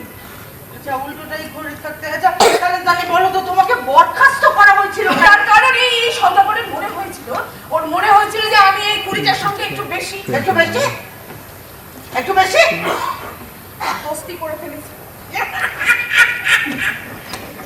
মানে আচ্ছা আচ্ছা, মানে সেটা আমার সওদাগরের খুব একটা পছন্দ ছিল না, তাই তো? হ্যাঁ, বলো তো, এই যে কুলি যার সঙ্গে তোমার একটু বেশি দোস্তি হয়েছিল, মানে যার সঙ্গে তোমার অতটা দোস্তি হওয়ার কথা নয়, তোমার কি কখনো মনে হয়েছে যে সে নিজের সওদাগরের হুকুম তামিল করছে না বা বেয়াদবি করছে? না না হুজুর, ও সব কিছু মুখ বুঝে বরদাস্ত করেছে, কারণ ওর বরখাস্ত হবার ভয় ছিল। ওদের তো কোনো ইউনিয়ন নেই, এ কথা ওই আমাকে বলেছিল। আরে, তার মানে ওকে তো অনেক কিছুই সহ্য করতে হয়েছে, তাই তো? হ্যাঁ, আমি ওদের সাথে স্রেফ হান স্টেশন পর্যন্তই ছিলাম, তারপর এই সওদাগর আমাকে ছাঁটাই করে দেয়। আচ্ছা, হাম স্টেশন পর্যন্ত। আচ্ছা, আমাকে দয়া করে একটা কথা বলবেন? রাগ করবেন না, হ্যাঁ? যে আচ্ছা, হাম স্টেশনের পরে কি এমন কিছু ঘটেছিল যার থেকে এই কুলিটির ব্যবহারের আমরা কোনো একটা ব্যাখ্যা পেতে পারি? আমি তো বারবার আপনাকে বলছি, আমার দিক থেকে তেমন কিছু ঘটেনি। আপনি এত বাড়াবাড়ি কেন করছেন বলুন তো? হ্যাঁ, মাথাটা একটু খাটা না? আপনি এটা বুঝতে পারছেন না যে একটা মানুষকে যদি আপনি সর্বক্ষণ ওই মখমলের গালিচার উপর দিয়ে হাঁটিয়ে নিয়ে গিয়ে থাকেন, তাহলে তার আপনার বিরুদ্ধে এই ক্ষোভ, ঘৃণা, আক্রোশের কারণটা কি? মাথাটা একটু খাটা। মানে আপনাকে যদি এইটা প্রমাণ করতে হয় যে আপনি আত্মরক্ষার খাতিরে গুলি চালিয়েছিলেন, তাহলে আপনাকে তো এইটাও প্রমাণ করতে হবে যে লোকটির আপনার বিরুদ্ধে যথেষ্ট ক্ষোভ, ঘৃণা, আক্রোশের কারণ ছিল। ঠিক ঠিক কথাটা কাটান। আমার হঠাৎ মনে পড়ে গেল যে আমি ওই লোকটিকে একবার মেরেছিলাম। যা বাবা, একবার মারলেই কি ওর আপনার উপর এতটা রাগ হয়েছিল? আপনার কি মনে হয়? না না না না, আমার আরো একটা ঘটনা মনে পড়ে গেল। হ্যাঁ, এখান থেকে মনে পড়ে গেল যে আমি ওই কুলিটি যখন নদী পার হতে অস্বীকার করে, আমি আমার এই পিস্তলটা ওর মাথায় ঠেকিয়ে ওকে নদী পার হতে বাধ্য করেছিলাম। সম্ভবত আমার কারণেই ওর একটা হাত জখম হয় সারা জন্মের মতো। হ্যাঁ, ওর তো এরকমটা মনে হতেই পারে, তাই তো? একদম একদম। বিশ্বাস করুন, আমি কিন্তু পরে ওকে নদী থেকে টেনে তুলেছিলাম। হ্যাঁ, তাই তো। জলের মতো পরিষ্কার, ইজি কেস। তুমি কেন আমাকে সব সত্যি কথা বলছো না বলো তো? হ্যাঁ, সত্যিটা বলে দিলেই তো হয়ে যায়, তাই না? মানে একটা মানুষ এই যে এই হাম স্টেশনের পর, এই গাড়ি ছাঁটাই হওয়ার পর আপনি লোকের সঙ্গে এমন সমস্ত ব্যবহার করেছেন যে সে আপনার উপরে একদম ক্ষোভে, ঘৃণায়, আক্রোশে ফেটে পড়েছে আর কি। আর আপনারা ভেবে দেখুন, একটা মানুষ তাকে সর্বক্ষণ কুকুরের মতো, মানে জন্তুর মতো ব্যবহার করা হচ্ছে, সর্বক্ষণ তাকে বিপদের মুখে ঠেলে দেওয়া হচ্ছে নামমাত্র মজুরিতে, তাকে এমনকি একটা অন্য লোকের মুনাফার জন্য শারীরিক ক্ষতি পর্যন্ত স্বীকার করতে হচ্ছে। তাহলে এমন একটা লোক, তার রাগ, দুঃখ না হয়ে যায় কোথায়, তাই না? হ্যাঁ, কিন্তু ওর মধ্যে কোনো রাগ, দুঃখ কিচ্ছু ছিল না। থেকে খালি উল্টো পাল্টা যেটা বলছে সেটা বুঝতেই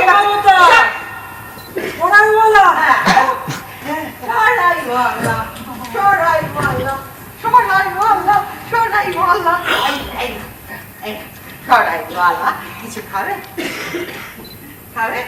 আচ্ছা আচ্ছা বাবা, তুমি যা যা জানো আমাকে একটু বলো তো। এই তো সওদাগরের সাথে পুলি গাইড এদের সম্পর্ক বেশ ভালো ছিল, বেশ ভালো। না দেখো, তুমি যদি চাও তাহলে আমি কিন্তু এই আদালত ফাঁকা করে দিতে পারি, মানে তোমার যাতে সত্যি কথা বলতে কোনো না না না, এই কেসে চল খুব প্রয়োজন নেই। প্রয়োজন নেই? না। উফ, তাহলে যা যা জানো বলো, সময় নাও। হ্যাঁ হ্যাঁ হ্যাঁ, এই সওদাগর এই গাইডকে একবার পাশে বসার অনুমতি দিয়েছিল। হ্যাঁ হ্যাঁ, ও হ্যাঁ, এই গাইড দাবি করার আগেই তো ওর সমস্ত মজুরি দিয়ে দিয়েছিল। ও আর আর ওই ওই ওই ওই ওই ওই হান স্টেশনে আমার সরাইখানায় এই সওদাগর, এই গাইড আর কুলি একসাথে বসে রাতের খাবার খেয়েছিল। হ্যাঁ, তো অন্যদিকে ঘুরে যা। চাচা আমার একটা কথা শোনো। আচ্ছা বলো, ওই হান স্টেশনেই তো শেষ পুলিশ ফাঁড়ি, তাই তো? হ্যাঁ হ্যাঁ, তারপর তো ইয়াহির দুধু মরুভূমি। তারপর ইয়াহির ধুধু মরুভূমি, সেখানে এই গাইড ছাঁটাই, আর পুরো রাস্তায় সওদাগর আর কুলি একা। তাহলে তো বোঝাই যাচ্ছে যে পরিস্থিতির চাপে পড়ে এই দুজনের মধ্যে একটু বন্ধুত্ব হয়েছিল আর কি, মানে যাকে বলা যায় ওই সাময়িক কূটনৈতিক মৈত্রী বা স্বল্প মেয়াদী প্রয়োজন ভিত্তিক বন্ধুত্ব। যুদ্ধক্ষেত্র জানেন তো, যুদ্ধক্ষেত্র এরকম কিন্তু প্রায় হয়। এইসব বন্ধুত্বে একদম কানাকড়িও দাম নেই। যুদ্ধক্ষেত্রে প্রায় এরকম হয়, ওই সৈন্য দল যত বেশি যুদ্ধক্ষেত্রের দিকে এগোতে থাকে, অফিসাররা তাদের সঙ্গে তত বেশি মিষ্টি মিষ্টি মিষ্টি মিষ্টি মিষ্টি মিষ্টি ব্যবহার করতে শুরু করেন। এই যে বললাম, এইসব বন্ধুত্বের আসলে কোনো দাম নেই। তারপর তারপর আমার একটা কথা বলার ছিল। হ্যাঁ হ্যাঁ, বলুন বলুন বলুন বলুন। পথ চলতে চলতে এই কুলিটি না সবসময় একটু গান গাইতো, জানেন? গান? বেদনার গান। কিন্তু যবে থেকে আমি আমার এই পিস্তলটা ওর মাথায় থেকে ওকে নদী পার হতে বাধ্য করেছি, তারপর থেকে একবারের জন্য ও আর গান গান গাইনি? তাহলে একটা মানুষ ক্ষোভে দুঃখে রাগে একেবারে চুপ করে গেল। কি বলবো, আবার সেই যুদ্ধক্ষেত্রের কথাই মনে পড়ছে, জানেন? যুদ্ধক্ষেত্রে হাঁটতে হাঁটতে সাধারণ সৈন্য অফিসারদের বলছেন যে স্যার, আপনারা লড়ছেন আপনাদের লড়াই, আর আমরা লড়ছি আপনাদের লড়াই। ঠিক সেইভাবে এই পুলিশও কিন্তু সওদাগরকে বলতে পারতো যে স্যার, আপনি যাচ্ছেন আপনার মুনাফার খাতিরে, আর আমি যাচ্ছি আপনার মুনাফার খাতিরে। আর একটি বিষয়, পথ চলতে চলতে আমার কাছে দুটি জলের বোতল ছিল। প্রথম বোতলের জল আমরা দুজনে ভাগ করে খেয়েছিলাম, কিন্তু দ্বিতীয় বোতলের জল আমি একাই খেয়েছিলাম। লোকটি আপনাকে একা একা জল খেতে দেখেছিল? সম্ভবত দেখেছিল, জানেন? পথ চলতে চলতে আমি সবসময় হুঁশিয়ার থাকতাম। আমি ধরে নিয়েছিলাম যে সুযোগ পেলে পয়লা মোকাকে আমায় খতম করে দিতে পারে। আমি ঠিক করেছিলাম আমার কাছে এলে আমি আমার পিস্তলটা দিয়ে ওকে গুলি করবো।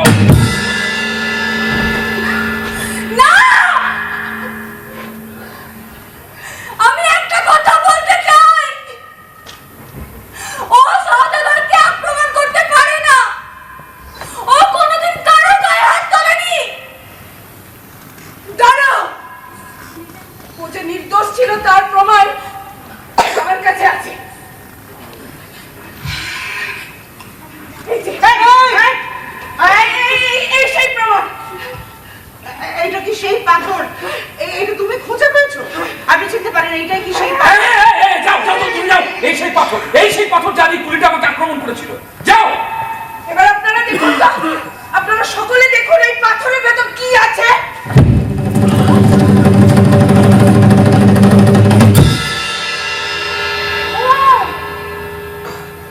ওমা, এটা তো পাথর নয়, এটা তো একটা জলের বোতল। বাবা, তার মানে ও আপনাকে জল দিতে এসেছিল? না না না, আমি কি করে বুঝবো আমাকে জল দিতে আসবে? ও তো আমাকে জল দেওয়ার কোনো কারণ ছিল না, ও তোমার বন্ধু না, তাই না? নিশ্চয়ই ভেবেছিল আপনার চেষ্টা পেয়েছে, সম্ভবত ও বোকা ছিল, তাই সম্ভবত ওর মনে মায়া দয়া ছিল, তাই। হ্যাঁ, ধরে নিতে হবে লোকটা খুবই বোকা ছিল, কারণ আমার জন্য একটা হাত যখন হচ্ছে সম্ভবত সারা জন্মের মতো। নিশ্চয়ই বোকা ছিল, তাই জন্য আপনাকে জল দিতে আচ্ছা আচ্ছা আচ্ছা, এত এত ছি ছি ছি, আপনি সম্ভবত এমন একজন মানুষকে হত্যা করেছেন যে নির্দোষ। না, না, না। আপনি আপনি এটা বুঝতে পেরেছিলেন যে তার আপনার বিরুদ্ধে যথেষ্ট অভিযোগ আছে, তাই তো? হ্যাঁ। কিন্তু আপনি তো তাও এমন একজনকে হত্যা করেছেন যার কোনো দোষই ছিল না, বেচারা। না মানে, হ্যাঁ, না মানে, না মানে আমি, আচ্ছা তাহলে তাহলে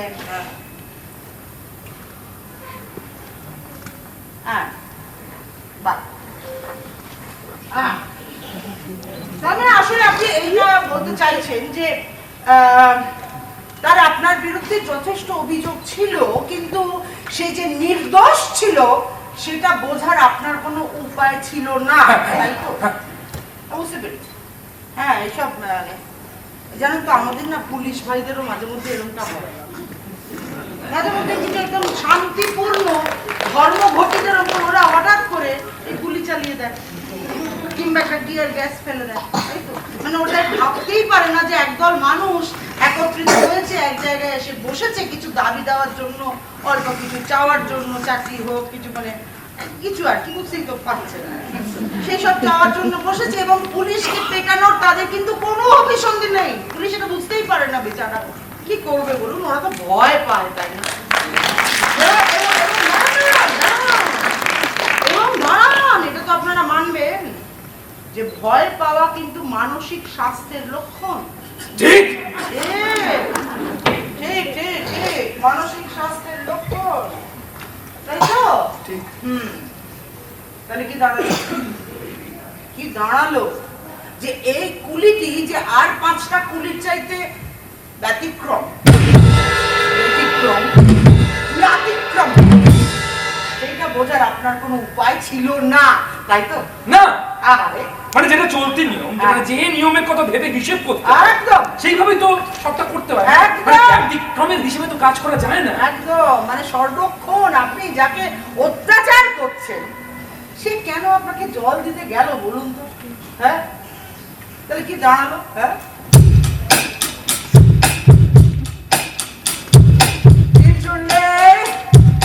পাটকেল খাবে, পাটকেল খাবে, সবাই জানতাম, কেবল বোকা ভাবে বলবে যাবে, হয়তো নিয়ম নাই, হয়তো নিয়ম নাই, তাই কিছু নেই, পাটকেল খাবে, কিছু নেই, পাটকেল খাবে, সবাই জানতাম, কেবল বোকা জোদা, কেবল বোকা জোদা ভাবে পাল্টে যাবে, হয়তো নিয়ম নাই, হয়তো নিয়ম নাই। আচ্ছা ঠিক আছে, আমি অনেকক্ষণ গান বাজনা করেছি, এবার আমি একটু 5 মিনিটের বিরতি দিচ্ছি, আপনারা চাটা খেয়ে নিন, 5 মিনিট পরে এসে আমি আমার রায় ঘোষণা করবো। হ্যাঁ, এই চল না খেলে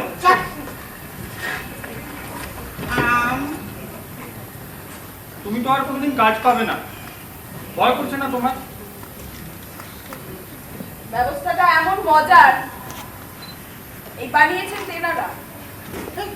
মনুষ্যত্ববোধ এখানে নিতান্তই খাপছাড়া। সাহায্যের হাত বাড়িয়ে দিলেই সন্দেহটা বাড়ে, চেষ্টায় কার ফাটছে ছাতি, চেয়েও দেখিস না। হয়েছে? কবিতা বলা হয়েছে? দেখো, এইসব ব্রেক এপিক থিয়েটার স্টাইল, এইসব রাবীন্দ্রিক ভঙ্গিমায় কবিতা একদম বলবে না, একদম বলবে না। সিরিয়াস কথা হচ্ছে এখানে, পলিটিক্যাল কথা, হায়ারার্কি কথা, তার মধ্যে একদম চপ।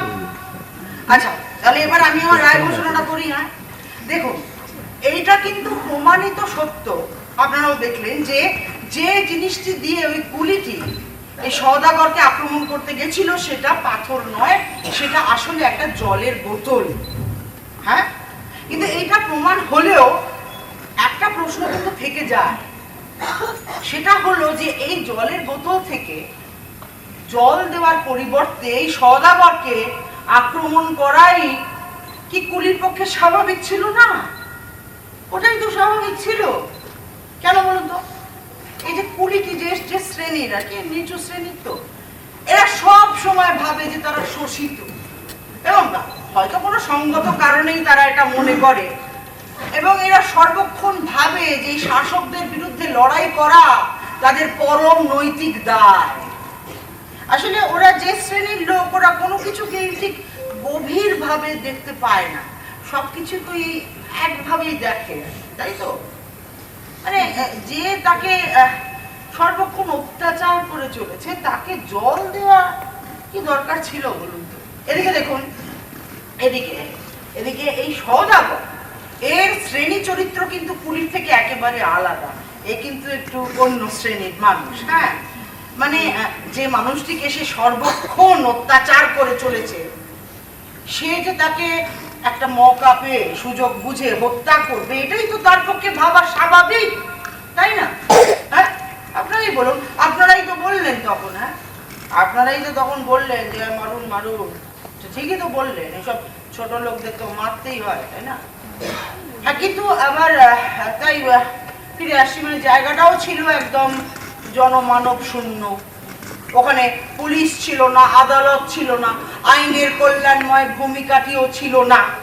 তাহলে সেই সুযোগ নিয়ে যে কুলি তাকে মারতে আসবে, তাকে হত্যা করবে, এইটাই তো সওদাগরের পক্ষে ভাবা স্বাভাবিক।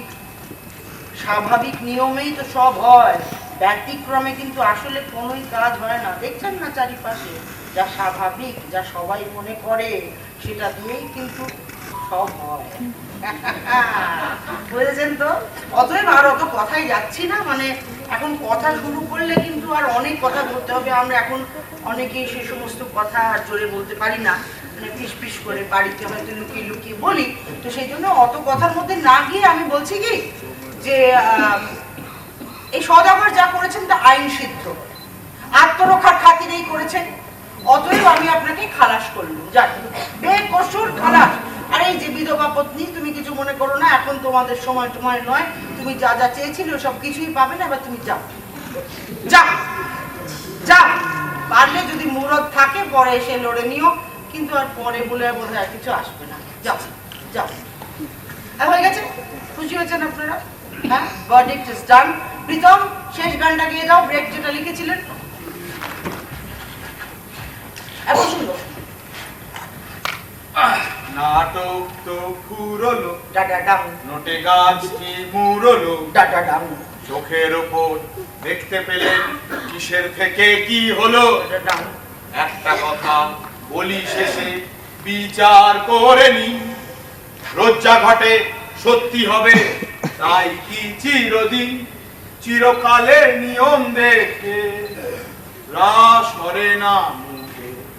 নিয়ম তো নয় মিথ্যে বলে সুযোগ দিচ্ছে লোকে, বাবা, মিথ্যে বলে চেনেন যদি একটা কিছু করুন।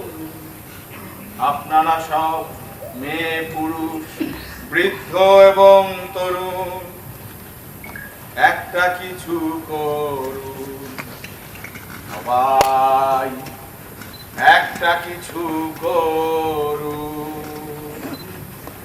সময় একটা হাউস লাইট দে। কি করবেন ওনারা? আচ্ছা, ওরা কি করবেন? এই যে ব্রেক এসব করতে টুরতে বলছেন, ওরা কি করবে? কি করবেন ওরা? আসলে ঘটনা হচ্ছে যে মানে এই 1939 নাগাদ ব্রেক এই নাটকটি লিখেছিলেন। এটিকে লেস টুকে বলে, বা বলে লার্নিং প্লে, দ্য অসনামে und der Regel, the exception and the rule। আমি খুব ছোটবেলায়, আমার বোধহয় 4 বছর বয়স তখন এই নাটক আমি নান্দিকারে অভিনীত হতে দেখেছি। ওই A26 একাডেমি অফ ফাইন আর্টসের সিটে বসতাম, আমার মা এই গানটা গাইতেন, এবং এই যে পাঠটা আমি করলাম এটা আমার বাবা করতেন। ব্যতিক্রম তখন দেখেছি। তো হঠাৎ কেন জানি না মনে হলো যে এই নাটকটা করা যাক। প্রথমে ভেবেছিলাম যে আচ্ছা, এই যে এতগুলো ছেলে মেয়ে আসে, এদেরকে কি শেখাবো, এরা কি নিয়ে যাবে। তো বললাম যে এসে ব্যায়াম ট্যাম করো, ব্রেক বলো, ইত্যাদি ইত্যাদি করো। করে নাটক আমি রিহার্সাল শুরু করলাম। এবং ভাবলাম যে ব্রেকটের সময় আর আমার সময়টা বেশ আলাদা। তো ব্রেকটের সময় স্কুলে স্কুলে এই নাটকগুলো অভিনয় হতো, লেস টুকে। তখন স্কুলে মিড ডে মিল দেওয়া হতো না, এই সমস্ত অভিনয় হতো এবং বাচ্চাদেরকে শেখানো হতো যে হাত পেতে দাঁড়িও না বাবা, হাত দিয়ে কিছু কাজ টাজ করো। তো এখন তো পুরোটাই আলাদা। আমি ঠিক জানি না কার দোষ, জানেন তো, আমার মনে হয় সংস্থার তরফ থেকে আমি মলয়, পার্থ এবং সুচিস্মিতা, অনন্যা এদের সবাইকে বলছি নান্দিকার গোষ্ঠীর সকলের হাতে সম্বর্ধনা তুলে দেওয়ার জন্যে।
আপনারা হাত তালি দিন।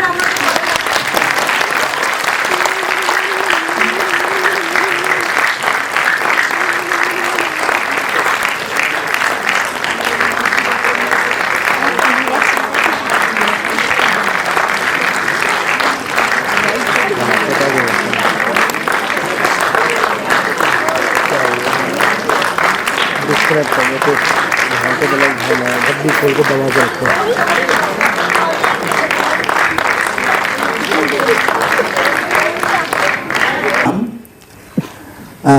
এই দৈনন্দিন জীবন যেভাবে আমরা কাটাই, সকালবেলা উঠে অফিস চলে গেলাম, সারাদিন কাজ করলাম, বাবুর বাড়িতে ফেরত এলাম রাত্রি 10টায়, খেয়ে দিয়ে ঘুমিয়ে পড়লাম, শনি রোববারে মলে গেলাম। এইসবের বাইরেও যে একটা জীবন আছে, কিছু মৌলিক প্রশ্ন মানুষের মাথায় আসা উচিত পারিপার্শ্বিক অবস্থার পরিপ্রেক্ষিতে, সেই প্রশ্নগুলো শ্রীমতী সেনগুপ্ত আমাদের দিকে ছুড়ে দিয়েছেন। আর আমাদের দায়িত্ব সেটা ভাবতে ভাবতে বাড়ি যাওয়া। ব্রেক ছুড়ে দিয়েছেন, আমার এগুলো বলতে মাঝে মাঝে ভয় লাগে, তার কারণ হচ্ছে ব্রেককেও তো অনেক সারা জীবন বিতাড়িত করা হয়েছে সব বলার জন্য, কিন্তু না বললে তো আর উপায় নেই। পৃথিবীতে যারা সত্যি কথা বলেছে তাদের সবাই এই অবস্থাটা হয়েছে, গ্যালিলিও থেকে শুরু করে সবাইকারই। পার্থকে অনুরোধ করব ধন্যবাদ জ্ঞাপনের জন্যে।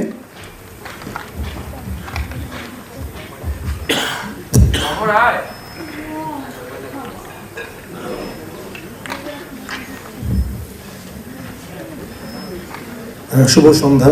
অসাধারণ পারফরমেন্স আমরা সকলে দেখলাম। কৃতজ্ঞতা স্বীকারের পালা। প্রথমেই কৃতজ্ঞতা স্বীকার করি আমাদের হরিয়ানার গভর্নর অসীম কুমার ঘোষকে। উনি সময় বার করে এবং ওনার ওয়াইফের সঙ্গে আমাদের সঙ্গে এতটা সময় কাটিয়েছেন, এটা আমাদের কাছে একটা বিশাল পাওনা। আমরা যখন প্রথম ওনার সঙ্গে গিয়ে দেখা করি সৈনী, এটা একটা মানে বলার মতো বিষয়। আমরা যখন গিয়ে ওনার সঙ্গে দেখা করি, প্রথমে গিয়ে বলি উনি নান্দিকার শোনার পরে ওনার প্রোগ্রাম চেঞ্জ করে এখানে এসেছেন। এটা একটা কারণ উনি আগে আমরাও অনেস্টলি অতটা ভাবতে পারিনি যে উনি হয়তো এতটা সময় আসবেন। আমরা ভেবেছি উনি হয়তো আসবেন, আর যেরকম হয় আমরা বকে দিলাম, উনি হয়তো 5 মিনিট কিছু বললেন এবং চলে গেলেন। এবং উনি ওনার যে শঙ্খ যে ছিল পার্সোনাল অ্যাসিস্ট্যান্ট আমাকে বললেন যে না, তুমি আমার প্রোগ্রাম দেখো, আমার প্রোগ্রাম চেঞ্জ করো, এবং আমি এখানে বসে নন্দীগ্রামের প্রোগ্রাম দেখতে চাই। তো এটা একটা আমাদের সকলের কাছে মানে ওনার হয়ে এটা আমি বলেছিলাম, খুব খুব বড় ব্যাপার। এবং উনি বেরোনোর সময় আমাদের বলেও গেলেন যে দেখো আমার খুব খারাপ লাগছে যে আমি সেকেন্ড হাফটা দেখতে পারলাম না। আর যা হয় সরকারি পজিশনে থাকার জন্য ওনাদের কিছু বাধ্যবাধকতা থাকে, ইচ্ছা থাকলেও উনি আর সময় আমাদের সঙ্গে দিতে পারলেন না, কিন্তু আমরা ওনার কাছে প্রচণ্ড কৃতজ্ঞ। এছাড়া আমাদের কৃতজ্ঞতা জানাই সোহিনী এবং গ্রুপের কাছে। আমরা সত্যি এটা একটা ড্রিম কামিং ট্রু সকলের কাছে। বঙ্গী পরিষদে আমরা অনেকবার ভেবেছি যে আমরা এরকমভাবে একটা পারফরমেন্স এখানে সামনে বসে দেখব। এই বছরে সেটা করার সুযোগ পেলাম। আপনারা এখানে আসার জন্য সকলকে আপনাদের আমাদের তরফ থেকে ধন্যবাদ এবং শুভেচ্ছা। কৃতজ্ঞতা জানাই এপিসেন্টার এবং অ্যাপেল হাউসের ম্যানেজমেন্টকে আমাদের এত সুন্দর একটা মঞ্চ দেওয়ার জন্য।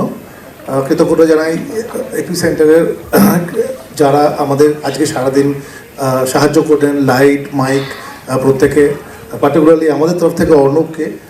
অর্ণবও অনেকক্ষণ আপনাদের সকলের সঙ্গে থেকে এই ব্যবস্থা দেখার চেষ্টা করেছেন। কৃতজ্ঞতা জানাই বঙ্গী পরিষদের সকল আরও সদস্যদের, যাদের এই ইনভলভমেন্ট ছাড়া আজকের এই অনুষ্ঠানটা করা সম্ভব হতো না। নাম নিতে গেলে সকলের নাম নিতে হয়, সেটা সম্ভব না।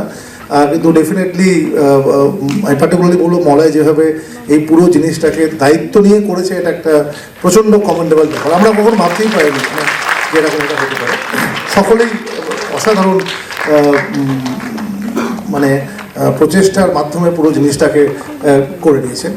এছাড়া কৃতজ্ঞতা জানাই আরও আমাদের যারা স্পন্সর আছেন, যাদের সাহায্য আমাদের কাছে খুবই প্রয়োজন, তাদের ছাড়া প্রোগ্রাম আগে করা মুশকিল।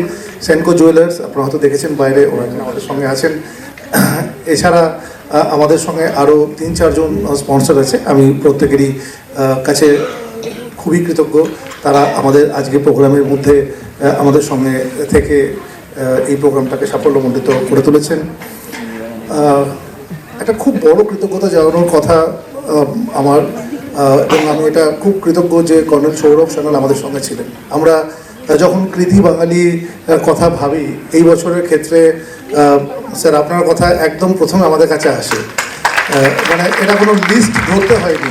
হ্যাঁ, এবং আপনি যে আমাদের সঙ্গে আজকে সারা সন্ধ্যাটা থাকলেন এবং আমাদের থেকে যে এই কৃতি বাঙালির অ্যাকসেপ্ট করলেন, আমরা সত্যিই আপনাদের কাছে একদম কৃতজ্ঞতার জন্য।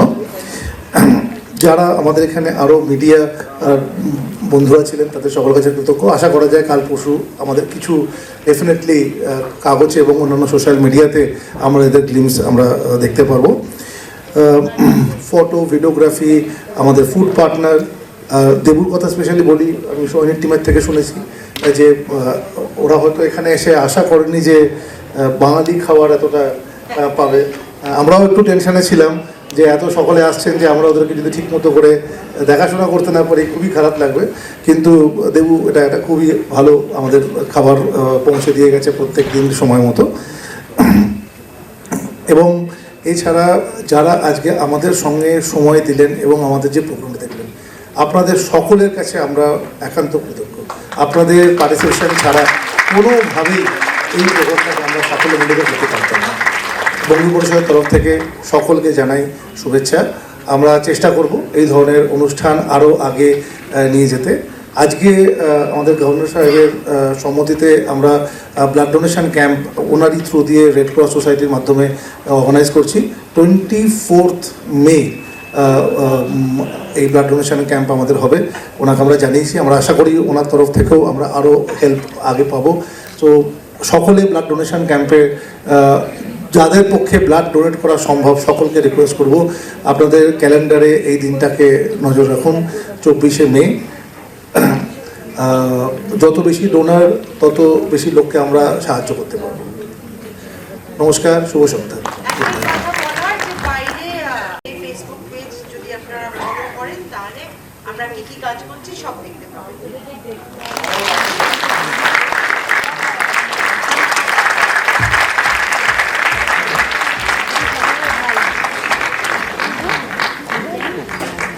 আমাদের অনুষ্ঠান আজ এখানেই শেষ হলো।